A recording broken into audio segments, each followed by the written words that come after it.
আজ তোমাদেরকে দেখাবো মায়ের হাতের সুন্দর একটা রেসিপি। একদম আমাদের প্রিয় রেসিপি। আগে শাক পাতা অত ভালো না বাসলেও এখন কিন্তু ভীষণ ভালো লাগে।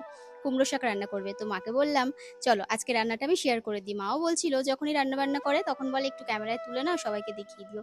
যাই হোক, এদিকে দেখো পাঁচফোড়ন ফোড়ন দিল আর পেঁয়াজ দিল, তার সাথে আর কি কি ফোড়ন দিল তোমরা দেখতেই পেলে। এবার কিছু সবজি কেটে রেখেছিল সেগুলো দিয়ে দিল।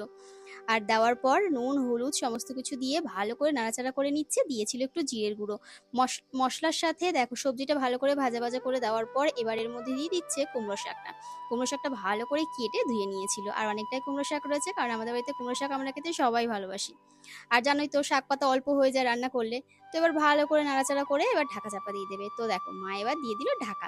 এবার সবজি আর শাকটাকে ভালো করে সেদ্ধ করতে হবে, একটুও কিন্তু জল দেওয়া হয়নি, কিন্তু দেখো কত জল বেরিয়েছে। এবার দিয়ে দিল চিংড়ি মাছটা। নাড়াচাড়া করে একদম মাখা মাখা করে এবার নামিয়ে নিচ্ছে। গরম ভাতে কিন্তু একদম আহা জমে যাবে। চলো টাটা।